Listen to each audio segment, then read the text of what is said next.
Raghu was cycling down the lonely road when he suddenly glanced up at the sky. What he saw made his heart sink. The sky had turned the color of ash, heavy clouds rolling in from every direction. The air around him felt unnaturally still, as if the world itself was holding its breath. He knew it instantly. A storm was coming, but Kasamper was still far away. Raghu pressed harder on the pedals, forcing his tired legs to move faster, but he barely made any progress. Without warning, the storm struck. Violent winds howled through the trees. Thunder cracked the sky open. Blinding lightning tore through the darkness. Within moments, rain poured down like a wall of water, swallowing the road ahead. The path disappeared. With no other option, Raghu rushed beneath a large, dense tree for shelter. But the rain found him anyway, soaking his clothes, his bag, his skin. "God, please stop this storm. Protect me," he whispered desperately. And, strangely, it did. After some time, the rain slowed. The thunder faded. The storm finally moved on. But the road was ruined. Mud, broken branches, and deep puddles made cycling impossible. Left with no choice, Raghu began dragging his bicycle forward. After walking a short distance, a terrible realization hit him. This wasn't the road to Kasamper. He had lost his way. Panic crept into his chest as he stood there, unsure of what to do. Then, a voice echoed through the damp darkness. "Are you lost?" Raghu froze. He turned sharply and saw a shadowy figure standing a few steps away, barely visible through the fog. "Who are you?" Raghu asked, his voice trembling. "My name is Ratan Babu," the man replied calmly. "It seems you've taken the wrong road. I need to go to Kasamper," Raghu said quickly. Ratan shook his head. "That won't be possible. The road to Kasamper is blocked. A tree has fallen across it." Raghu felt the ground slip beneath him. He stared helplessly into the dark, empty road ahead. "There's a small tea stall nearby," Ratan continued. "Come with me. The rain will start again." Raghu looked up at the sky. Thunder growled in the distance. After a brief pause, he nodded. Ratan began walking, and Raghu followed, his mind heavy with doubt. As they moved forward, Raghu noticed something unsettling. Ever since Ratan had appeared, there was a strange smell in the air, a faint scent of something burned. "What's wrong?" Ratan asked suddenly. "Hurry." "Yes, I'm coming," Raghu replied, pushing his bicycle faster. Soon he spotted a large banyan tree. Beside it stood a small hut. Inside, a dim hurricane lamp flickered weakly, casting trembling shadows on the walls. "This is my tea shop," Ratan said. "Come in, Babu." Raghu leaned his bicycle against the banyan tree and stepped onto the hut's threshold. Inside he saw a clay stove and scattered tea-making utensils. He couldn't help but wonder who would ever come to drink tea in such a desolate place. Ratan brought out a small wooden stool. "Sit down. I'll make you some tea." Raghu sat, gripping the bag in his lap tightly. Outside, the storm returned. Lightning flashed again and again. Thunder shook the hut. Ratan handed him a cup. "Here, you're soaked. This will help." Raghu stared at the cup. The tea had been prepared far too quickly. Light rain began tapping the roof. As he took a sip, he asked quietly, "Who comes here for tea?" Ratan smiled faintly. There used to be a bus stop nearby. People came then. Now, only someone like you, once in a while. There was something in Ratton's voice, something Raghu couldn't explain. A chill ran down his spine. He took another uneasy sip. "Drink your tea," Rattan said softly. "You won't be able to leave tonight. You'll have to stay here." Raghu looked outside. The rain was heavier now, the storm stronger than before, and in that moment he realized the night was far from over. Lightning kept striking again and again, tearing through the darkness. But something caught Raghu's attention, something that made his breath stop. Despite the violent storm outside, the hurricane lamp inside the hut didn't move at all. Not even a flicker, no trembling flame, no shaking shadow. That's when a strange thought crept into Raghu's mind. What if none of this was real? It felt as if everything around him was an illusion, like a silent trap slowly tightening around him. His chest began to pound again. The bag resting near him, heavy with cash, suddenly felt like a curse rather than comfort. By the time the rain finally stopped, most of the night had already passed. Dinner had been finished long ago. Rattan spread bedding for Raghu near the doorway and spoke casually. Where did she go? Jumar didn't even give Babu his pawn. Then he smiled. Come, Babu, lie down here. There's nothing to be afraid of. Jumar and I are both here. Raghu nodded slightly, but a sharp ache rose again inside his chest. It felt as if something deep within him was trying to warn him. Slowly, patiently. Suddenly, a soft jingling sound reached his ears. Anklets. Raghu flinched and looked up. Jumar was walking toward him, her steps slow and deliberate. There was something in her eyes, a silent signal, which she directed toward Rattan. Rattan responded with a subtle nod. Raghu noticed everything. Here, Babu. Pawn, Jumar said softly. I mean, eat it, eat it. Once you taste pawn made by my hands, you'll never forget it in your life. Raghu raised his trembling hand to take it. Then a sharp, rotten smell hit his nose. The scent was familiar, like raw blood. At that very moment, a sudden gust of wind rushed through the hut.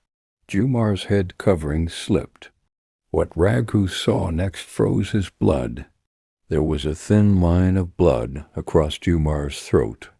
A narrow stream was slowly flowing down her neck. Her eyes widened. She quickly adjusted her covering, and in the blink of an eye, she vanished, as if she had never been there. Raghu, moving like a machine, placed the pawn into his mouth. Rattan lowered the flame of the hurricane lamp and stepped inside the hut. Shaken, restless, and drenched in fear, Raghu lay down. The night grew deeper, and somewhere in the darkness, something waited. The night had grown unusually quiet, too quiet. Only the sound of crickets dared to break the silence. From somewhere inside the nearby bushes, a hungry jackal let out a sharp, chilling cry. Moments later, the sound of heavy wings flapping filled the air. A black owl flew in and perched on the banyan tree, releasing a haunting call into the darkness. Raghu's chest trembled again and again. God, please let this night pass safely, he whispered. Exhaustion slowly pulled him under, and before he realized it, Raghu fell asleep. Suddenly, a horrifying scream echoed all around. Raghu jolted awake, sitting straight up on the bedding. His heart raced as he looked around wildly. Then he heard it, a rough creaking sound, like a rope grinding against wood. He turned his head toward the sound, and what he saw made his entire body freeze. Just an arm's length away, a figure was hanging, a person swinging slowly with a rope tied around their neck. Before he could even scream, "What happened, Babuji?" a voice called out calmly. "Did you have a bad dream?" Raghu blinked rapidly. He saw Ratan sitting outside on a broken, slanted bamboo platform in the courtyard area of the hut. Raghu turned his head again toward the place where the hanging figure had been. Nothing. There was no one there. "What are you looking for, Babuji?" Ratan asked. "There's nothing there. It was just a bad dream." "Then why are you outside at this hour?" Raghu asked, still shaken. "It's very hot inside," Ratan replied casually. "I came out to get some fresh air. You should come too." Raghu realized his body was drenched in sweat. He left the bedding and slowly walked toward the platform. With an uneasy feeling buried deep inside, he sat beside Ratan. Just then, a nocturnal bird screamed sharply somewhere nearby, shattering the silence once again. "This heat won't let anyone sleep," Ratan said. "And on top of that, look at the dreams you're having." He paused. "Better than lying awake, let me tell you a story." 3 years ago, Ratan began, I had a tea and snack stall, just like this one. Everything was going fine. But how long can a man live alone? So I got married to a girl from another village. She was so beautiful that people couldn't look away after seeing her once. Whispers started spreading quietly, a lotus blooming in a field of mud. And where there's a flower, there are admirers. Soon the shop became busier. My wife started helping me at the stall. Then there was Shankar. He began coming every day for tea. 1 cup, but he would sit there for 1 or 2 hours. I could see it clearly. His eyes followed my wife, but my heart refused to accept such thoughts about my newly married wife. How could any man think such things about someone so pure? So I ignored it. Days passed. One afternoon I decided to go to the market. "I'm leaving now," I told her. "I'll return on the last bus. No need to open the shop in the evening." "All right," she said. "Travel safely." As I wandered through the market buying things, I realized something. A storm was coming, so he hurriedly gathered his things and caught the earlier bus instead. By the time the bus dropped him at the turning, the sky had already turned pitch black. He looked up once. Storm clouds. Without wasting a second, he began walking fast toward home. "It's going to rain," he thought.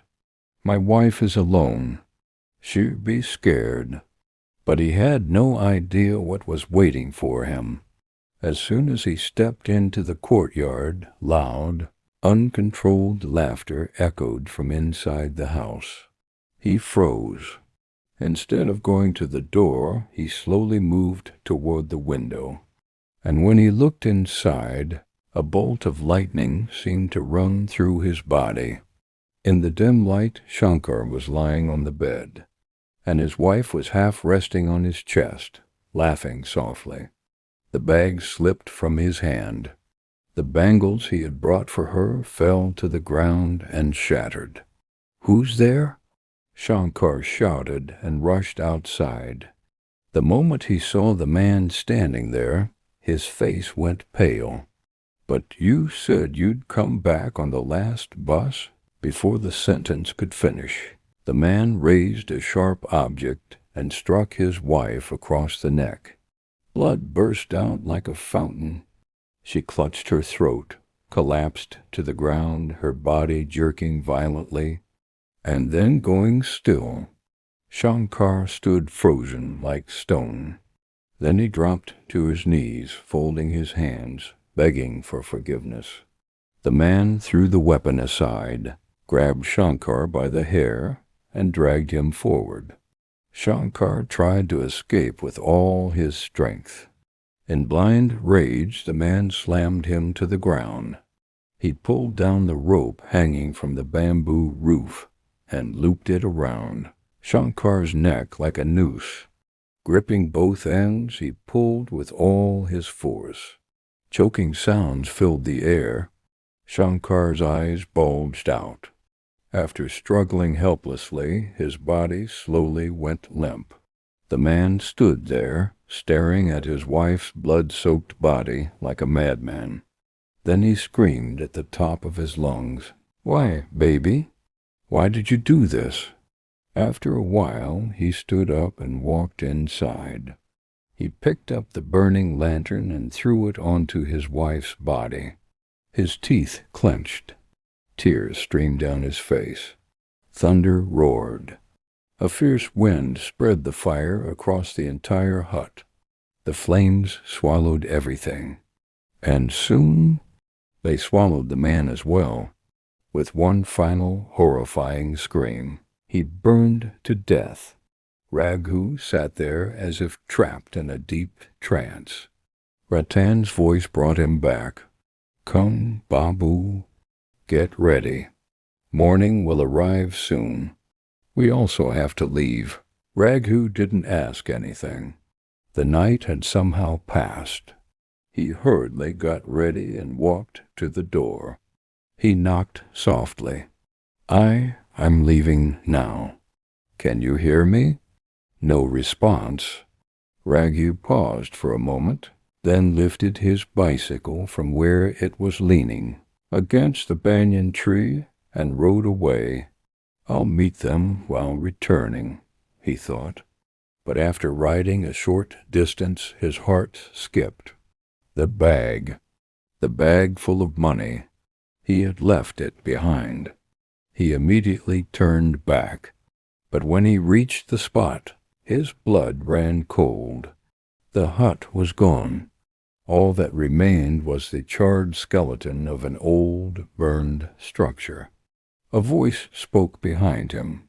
"So this is what you were looking for?" Raghu spun around. His bag lay there. "Who are you?" he shouted. A sudden gust of wind blew the veil away. That same rotten, sharp smell filled his nostrils again. Before Raghu's eyes appeared the horrifying, blood-smeared face of a woman. Raghu lost consciousness. He fell onto the road, along with his bicycle.